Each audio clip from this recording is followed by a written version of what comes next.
आवाज की दुनिया के दोस्तों को मेरा नमस्कार। मेगा का मधुबन चैनल पर आप सभी का स्वागत है। आज हम जानेंगे संत रामानंद की जीवनी, जो महान संत कबीरदास जी के गुरु थे। तो चलिए कहानी को शुरू करते हैं। रामानंद का जन्म 1299 ईस्वी सन 0 में प्रयाग में हुआ था। इनकी माता का नाम सुशीला और पिता का नाम पुण्यदमन था। इनके माता पिता धार्मिक विचारों और संस्कारों के थे, इसीलिए रामानंद के विचारों पर भी माता पिता के संस्कारों का प्रभाव पड़ा। बचपन से ही वे पूजा पाठ में रुचि लेने लगे थे। रामानंद कबीर के गुरुजी थे। रामानंद की प्रारंभिक शिक्षा प्रयाग में हुई। रामानंद प्रखर बुद्धि के बालक थे और धर्मशास्त्रों का ज्ञान प्राप्त करने के लिए उन्हें काशी भेजा गया। वहीं दक्षिण भारत से आए गुरु राघवानंद से उनकी भेंट हुई। राघवानंद वैष्णव संप्रदाय में विश्वास रखते थे। उस समय वैष्णव संप्रदाय में अनेक रूढ़ियां थी। लोगों में जाति पाति का भेदभाव था। पूजा उपासना में कर्मकांड का जोर हो चला था। रामानंद को यह सब अच्छा नहीं लगता था। गुरु से शिक्षा दीक्षा प्राप्त करके रामानंद देश भ्रमण को निकल गए और उन्होंने समाज में फैली जाति, धर्म, संप्रदाय आदि की विषमता को जाना और उसे तोड़ने का मन बना लिया। देश भ्रमण के बाद जब रामानंद आश्रम में वापस आए तो गुरु राघवानंद ने उनसे कहा कि तुमने दूसरी जाति के लोगों के साथ भोजन किया है, इसलिए तुम हमारे आश्रम में नहीं रह सकते।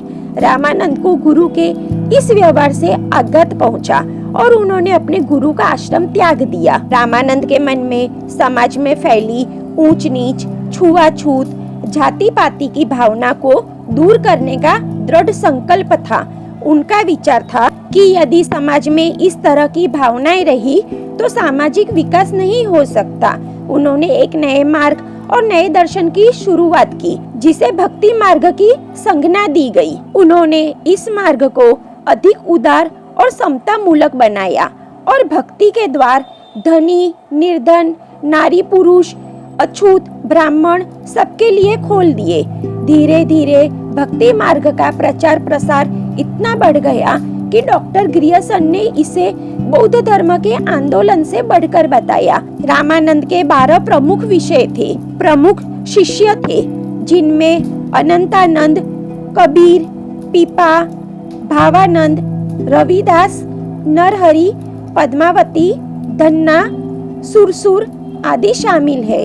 रामानंद संस्कृत के विद्वान थे और संस्कृत में उन्होंने अनेक ग्रंथों की रचना की, किंतु उन्होंने अपने उपदेश व विचारों को जन भाषा हिंदी में प्रसारित कराया। उनका मानना था कि हिंदी ही एकमात्र ऐसी भाषा है जिसके माध्यम से संपूर्ण भारत को एक सूत्र में पिरोया जा सकता है। रामानंद के विचार एवं उपदेशों ने 2 धार्मिक मतों को जन्म दिया। पहला रूढ़िवादी, दूसरा प्रगतिवादी। रूढ़िवादी विचारधारा के लोगों ने प्राचीन परंपराओं व विचारों में विश्वास करके अपने सिद्धांतों व संस्कारों में परिवर्तन नहीं किया। प्रगतिवादी विचारधारा वाले लोगों ने स्वतंत्र रूप से ऐसे सिद्धांत अपनाए जो सभी को मान्य थे।